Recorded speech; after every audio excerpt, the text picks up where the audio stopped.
Second PUC science ನಂತರ job oriented course ಏನಾದರೂ ಮಾಡಬೇಕು ಅನ್ನೋರು ಇದ್ದರೆ ಖಂಡಿತವಾಗಿ ಕೂಡ ಅವರು ಪ್ಯಾರಾಮೆಡಿಕಲ್ ಕೋರ್ಸಸನ್ನು ಆಯ್ಕೆ ಮಾಡಿಕೊಳ್ಳೋದು ತುಂಬಾ ಉತ್ತಮ. ಅದರಲ್ಲೂ ಕೂಡ ಬಹಳ ಪ್ರಮುಖವಾಗಿ ಫಾರ್ಮಸಿ ಕೋರ್ಸಸ್ ಏನಿದೆ ಅದು ಡಿಪ್ಲೊಮಾ 1 ವರ್ಷದ ಕೋರ್ಸ್ ಇದೆ, 2 ವರ್ಷದ ಕೋರ್ಸ್ ಕೂಡ ಇದೆ. ನೀವೇನಾದರೂ ಬ್ಯಾಚುಲರ್ ಆಫ್ ಫಾರ್ಮಸಿ ಮಾಡೋದಾದರೆ 4 ವರ್ಷದ ಕೋರ್ಸ್ ಇದೆ, ಇಲ್ಲ ಮಾಸ್ಟರ್ ಫಾರ್ಮಸಿ ಮಾಡಬೇಕು ಅನ್ನೋದಾದರೆ 2 ವರ್ಷದ ಕೋರ್ಸ್ ಇದೆ. ಸೊ ಈ ಕೋರ್ಸ್ಗಳನ್ನೇನಾದರೂ ಮಾಡಿದ್ರೆ ಜಾಬ್ ಪಕ್ಕ.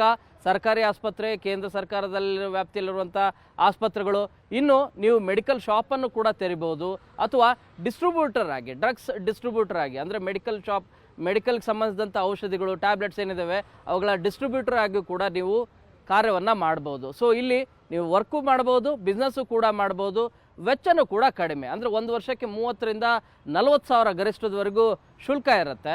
ನಿಮಗೆ ಕನಿಷ್ಠ ಅಂದರೆ 10,000ದವರೆಗೂ ಕೂಡ ಇರುತ್ತೆ. ತುಂಬಾ ಯೂಸ್ಫುಲ್ ಆದಂಥ ಕೋರ್ಸ್ ಇದು.